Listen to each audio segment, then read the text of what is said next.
Bom dia, né, pessoal? Gente, eu estava escutando uma música essa semana, né? E ela falava um pouco sobre os dias que não são tão coloridos assim, os dias que não são de sol. E aí eu fiquei pensativo nisso, assim, o que é um dia que não é de sol, né? E por que esse dia eles são tão tristes assim? Eles são considerados como sendo dias tão tristes, né? Mas isso ficou na minha cabeça e eu queria fazer uma pergunta, queria que você levantasse a mão. Eu queria que levantasse a mão quem prefere os dias de sol, aqui, quando está fazendo sol. Se for no inverno, você prefere já. Agora, quem prefere os dias de chuva, gente? Alguém?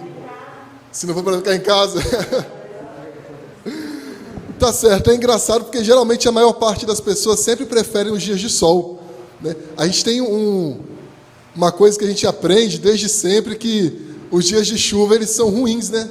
Dias de chuva eles são monocromáticos, não tem cor, são dias sem vida, dia que você acorda com a famosa pressão baixa, né, gente? Você fala, não, gente, tem que levantar mesmo, tenho nem pressão para sair da cama aqui.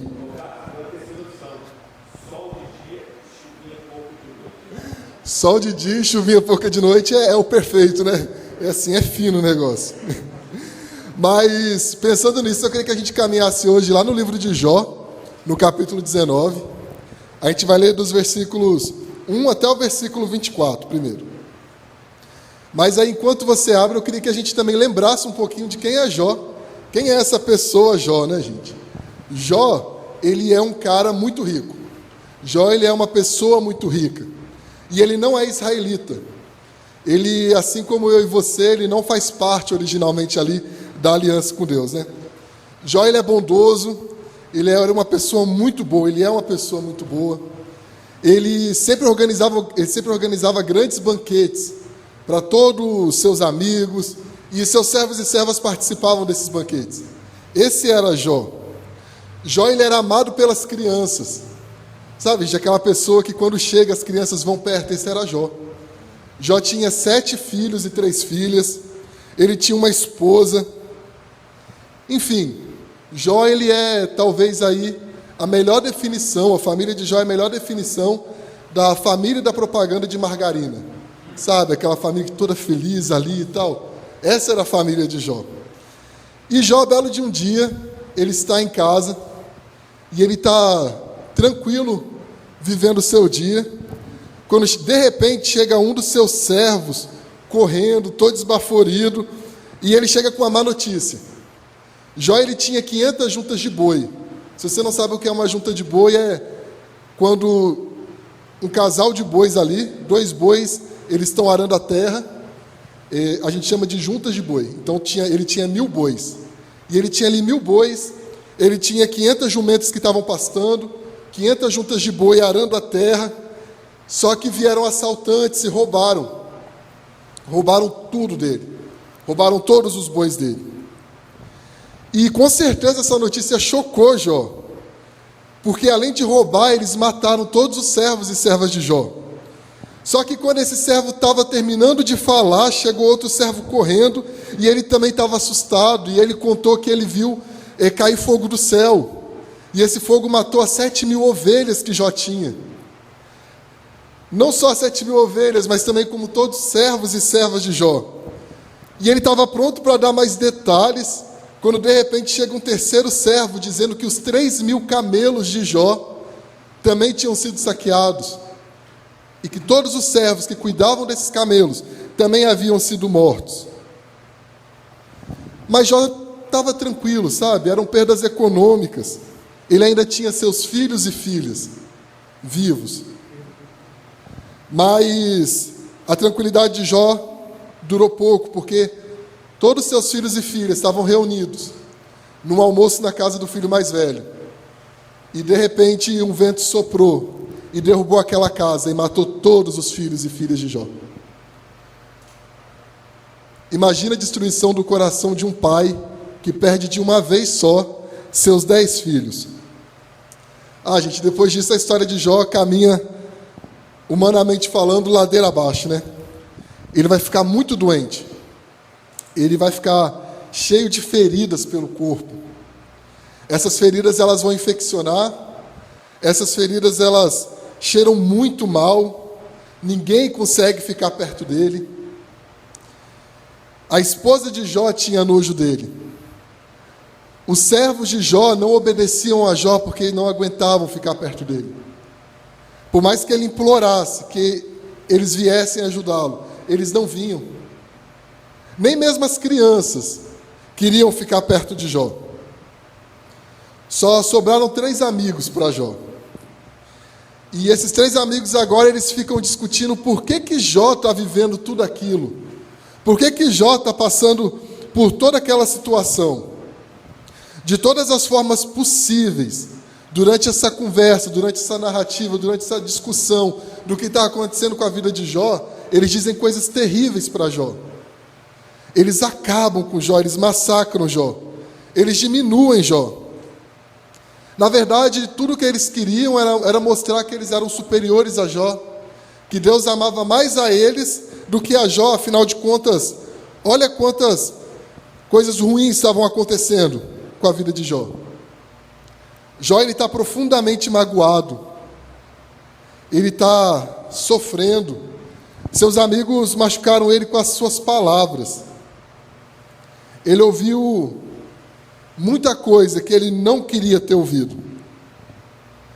Jó está tão em crise com tudo que ele está ouvindo, que ele implora para os amigos dele que parem de atormentar ele. Ele pede para os amigos dele que não façam mais isso com ele. Jó tem certeza, meus irmãos, que ele vai morrer. Talvez eu e você também teríamos, né? Perdemos tudo, toda a família morreu, não tem mais ninguém que quer ficar perto da gente. Talvez essa também seja a nossa reação. E no meio de todo esse desespero, Jó sugere que tudo que aconteceu com ele fosse escrito e guardado. Talvez aí na esperança de que um dia alguém conseguisse explicar tudo o que aconteceu com ele. Jó se vê oprimido, Jó se vê sem honra e sem prestígio. Jó percebe que Deus está surdo para ele, que Deus não quer livrá-lo. Jó não tem mais esperança. Toda a esperança de Jó se foi. E talvez você ache que eu estou exagerando na minha colocação, então eu queria te convidar para ler Jó capítulo 19, do versículo 1 ao versículo 24. Diz bem assim: Então Jó respondeu: Até quando vocês vão me atormentar? Até quando vão me esmagar com as suas palavras?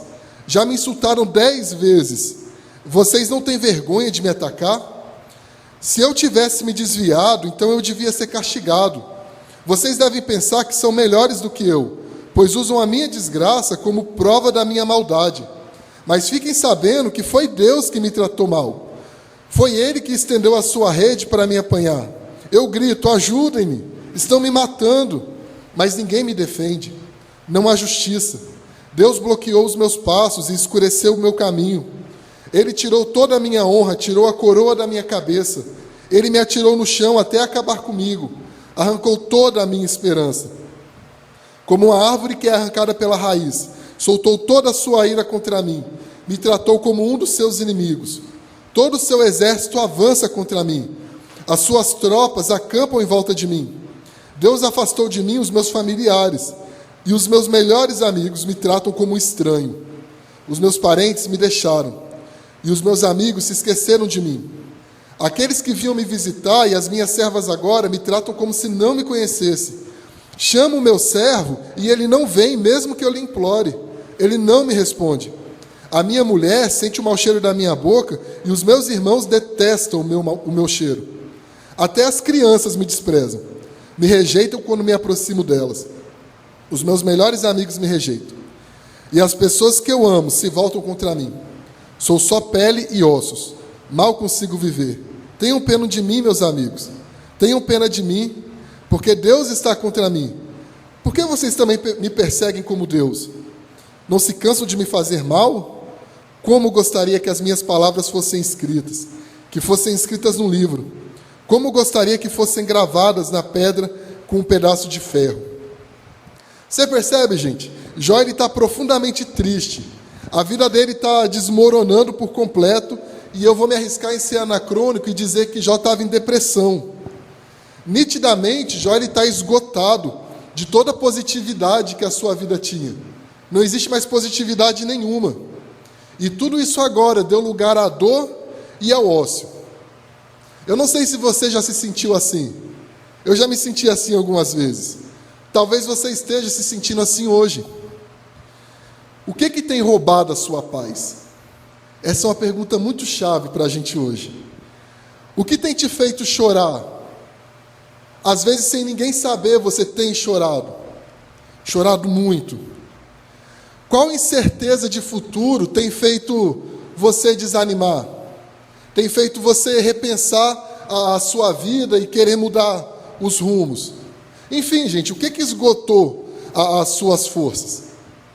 A tristeza, ela não é um sentimento distante da gente. Desde a queda, a desesperança, ela faz parte do nosso dia a dia.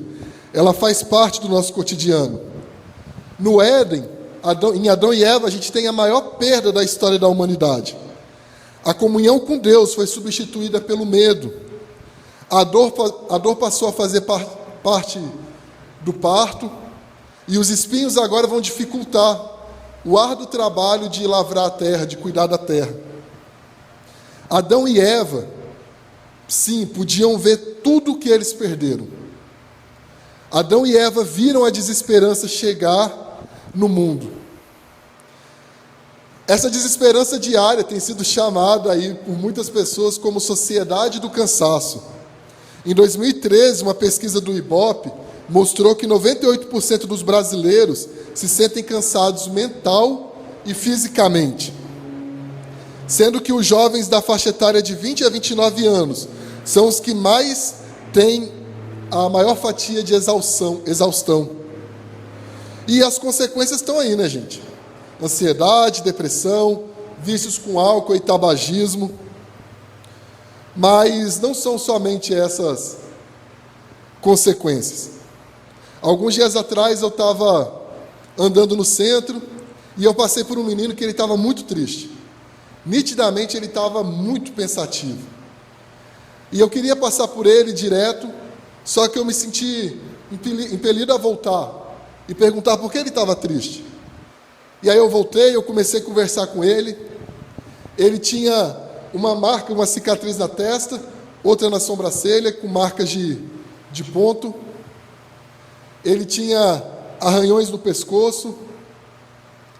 E eu imaginei que isso tudo estivesse fazendo ele sofrer. E eu perguntei, é por causa do motivo aí que você teve esses machucados? E ele falou, é. E aí a gente continuou a conversa, eu perguntei para ele, você teve alguma briga de rua, alguma coisa assim? Aí ele falou, não. Aí eu perguntei, então o que aconteceu com você? Ele falou, foi minha mãe. Minha mãe fez isso comigo. Todos os pontos que ele teve que tomar foi porque a mãe dele estava muito cansada de ver o filho em casa. Então ela decidiu agredir ele dessa forma violenta. Isso estava roubando a esperança dele. Porque não bastasse a agressão, ela expulsou ele de casa, ela colocou ele para fora e ele contou que enquanto ele saía de casa, ele olhou para trás e viu a mãe arrancar as roupas e tacar fogo em todas as roupas dele. O que leva uma mãe a fazer isso com o filho? A ser o motivo do roubo de toda a esperança do filho? Uma sociedade cansada, o pecado. A gente conversou mais um pouco, eu tive a oportunidade de ajudar ele, mas enfim. O fato é que talvez você não tenha brigado com sua família, com seus pais, mas talvez você continue sendo oprimido pelo pecado que insiste em te acusar, que insiste em te agredir todos os dias, falando que você não é perdoado, falando que você é pecador. Talvez você já tenha perdido a esperança do que fazer com seu familiar, você já tentou de tudo. E a grande verdade é que você acha que não tem mais esperança para ele. Talvez essa semana você descobriu que você vai perder o seu emprego. Talvez essa semana você descobriu que alguma coisa vai mudar drasticamente a sua vida. Talvez você ou alguém próximo foi diagnosticado com uma doença que aos olhos do médico não tem solução. Ou talvez não seja nada disso. Você só tem acordado no seu dia a dia sem esperança. Você não sabe nem como acordar. Você realmente vive essa desesperança, sabe? Você simplesmente não consegue dormir. Você simplesmente tem qualquer coisa te deixando estressado. Não sei, mas eu sei, meus irmãos, que em meio a esse deserto de desesperança que a gente enxerga na vida de Jó, e a gente também enxerga no nosso dia a dia, a Bíblia nos fala que é possível nascer um jardim, que em meio ao caos é possível de verdade nascer um jardim. A Bíblia nos fala que esperançar é muito mais do que seguir em frente. Por isso que esperar também é caminhar. Jó, em meio a todo o seu caos, ele nos mostra como seguir em paz, como ser revestido de glória, como de verdade ver esse jardim florescer, em meio a esses terríveis desertos da alma. Se a gente continuasse lendo no capítulo 19, os versículos 25 ao 27, a gente ia ler: eu sei que depois da minha pele ter desaparecido, eu irei ver a Deus, ainda neste corpo. Perdão, comecei no 26, né? Começar no 25.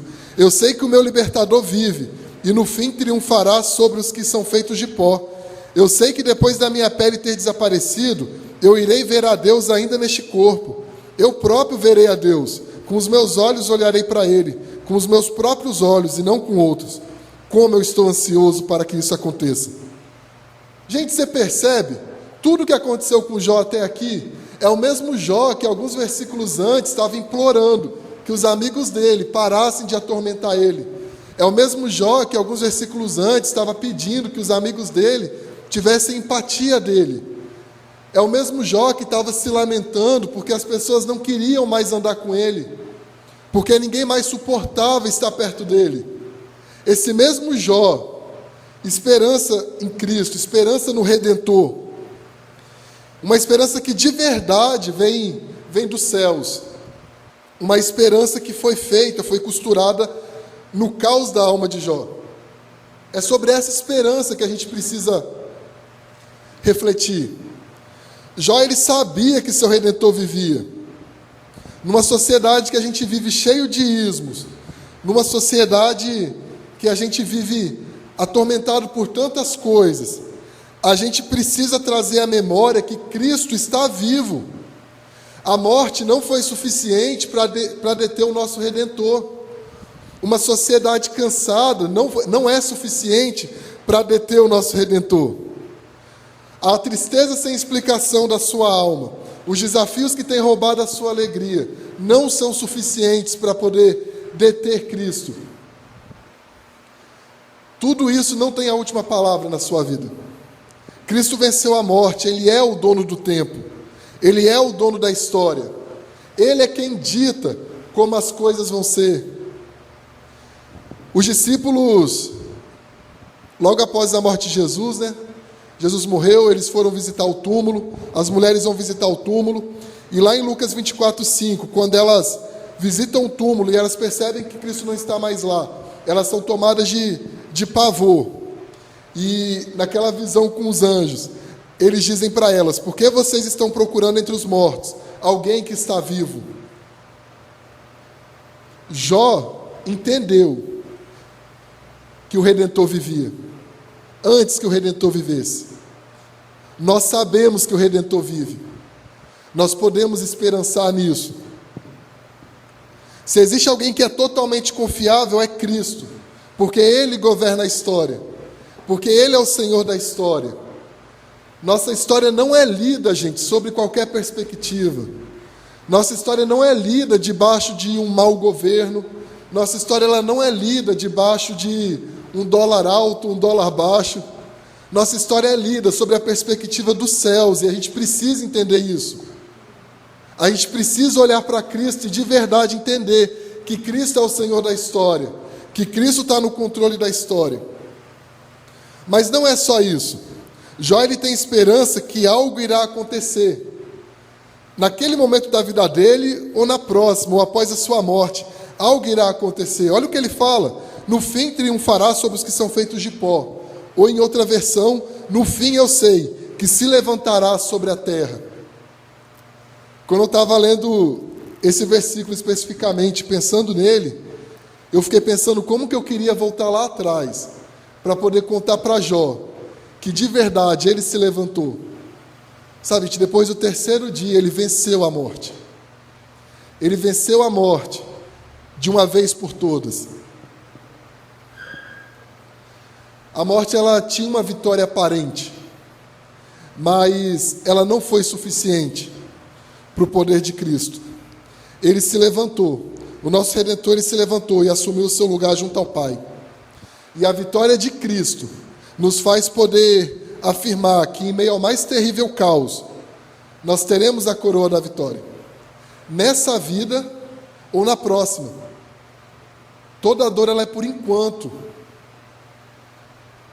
Toda dor ela não é eterna. O sofrimento da sua vida não é eterno. O que são 60, 80 anos nessa vida, diante de toda uma eternidade, vivendo com Cristo, sem nenhum sofrimento, gente? O que são? Não é nada. Jó ainda não sabia, mas a esperança dele é uma pessoa. A nossa esperança é uma pessoa, não é um momento. A esperança das nossas vidas não é quando o seu sofrimento passar. A esperança da sua vida não é quando a sua dor passar. Não está aí a minha, a nossa esperança. A nossa esperança é uma pessoa, é Cristo Jesus. E a nossa esperança é porque Ele já venceu. E porque Ele nos garante que toda a dor é por enquanto.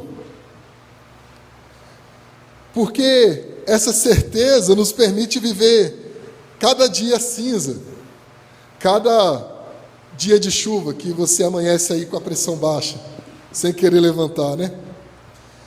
Mas por fim Jó vai afirmar: eu próprio verei a Deus. Como estou ansioso para que isso aconteça.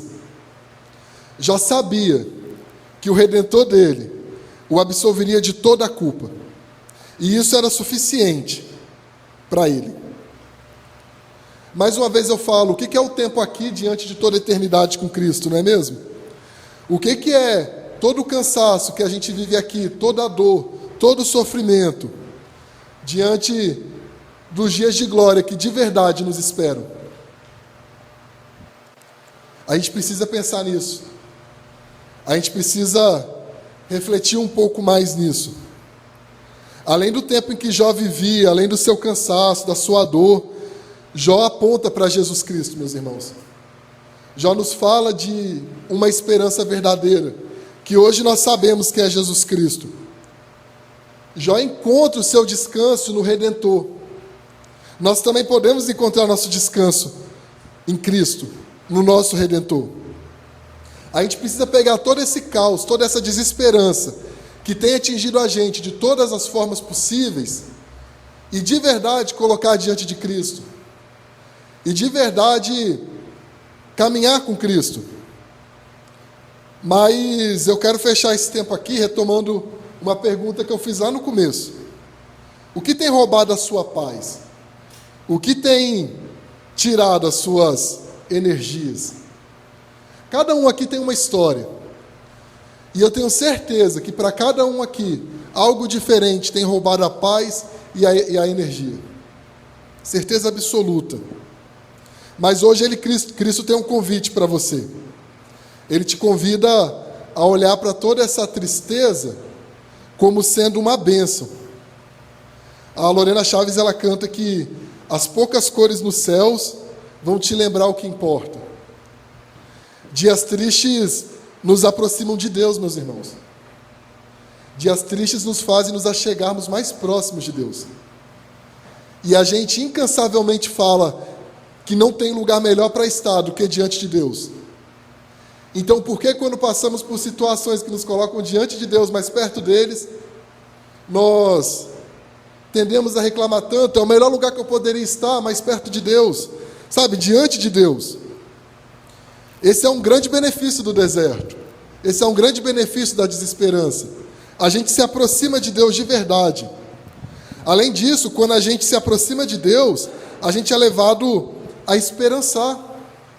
Esperançar que Deus tem um propósito que Ele não perdeu o controle da história. A gente sente o cheiro da chuva que vem antes dos dias de sol. Uma chuva que de verdade é capaz de promover mudanças nas nossas vidas. A gente percebe que a gente não precisa do fim do deserto. A gente percebe, na verdade, que a desesperança vai continuar fazendo parte do nosso dia a dia, até que Cristo venha e encerre esse momento da história de uma vez por todas. Os problemas de Jó, eles não se resolvem no fim do capítulo 19. Essa sociedade que é chamada de cansada não vai desaparecer quando a gente sair por essas portas. Ela vai continuar existindo. A dificuldade e a luta que você tem passado vão continuar quando você chegar na sua casa. O menino que eu contei a história não voltou para a casa da mãe dele. Talvez aí seus estudos vão continuar tirando as suas energias. O futuro incerto talvez não vai se revelar da noite para o dia. Inclusive, invariavelmente, Deus mostra o próximo passo, mas Ele nunca mostra o plano completo, não é mesmo? Talvez você vai precisar de ajuda médica para poder tratar a sua tristeza sem motivos. Mas tem uma enorme diferença entre você viver na certeza que Deus está com você e que Ele não está. Existe uma enorme diferença entre você viver na certeza de que você serve a um Deus que é capaz de gerar um jardim em meio ao caos da sua vida, do que você não ter essa certeza. Enfim, que hoje a sua tristeza te leve para mais perto de Deus, de verdade. Que você olhe para a sua tristeza e ela te aproxime mais de Deus. Que a sua tristeza te faça recapitular a sua vida, faça você perceber mudanças que talvez precisam ser feitas. É uma oportunidade de você fazer isso. Talvez, eu oro também que a sua tristeza te leve a se arrepender de algo. Talvez você precise se arrepender de algo. Então esse é o tempo oportuno, gente. Esse é o tempo que você está mais próximo de Deus. A sua tristeza te leva para esse lugar. O caos nos leva para esse lugar. Então, que se há algo que você precisa se arrepender, que você se arrependa. Mas também que a sua tristeza te faça mais empático. Te faça você olhar para o outro, entendendo que ele também tem dores. Que você olhe para a sua dor, a dor que Deus permitiu que você vivesse, o deserto que Deus permitiu que você estivesse, como um chamado para poder ajudar aqueles que sofrem da mesma forma e não têm a Cristo. Que a gente encontre nos desertos da nossa alma todas essas respostas, todas esses momentos. Enfim, minha oração hoje é que você encontre em Cristo, de verdade, o jeito de você seguir em paz. E que, como a música ainda vai dizer, né, que logo mais você veja toda essa melancolia, toda essa monocromia ser revestida de glória. Que ainda no deserto você veja tudo se transformar na sua vida. Que assim como o autor de Hebreus, a gente possa dizer: por isso devemos nos aproximar com confiança do trono do nosso Pai, que é cheio de amor, a fim de recebermos misericórdia e encontrarmos graça para nos ajudar na hora em que precisamos. Que essa seja a certeza das nossas vidas.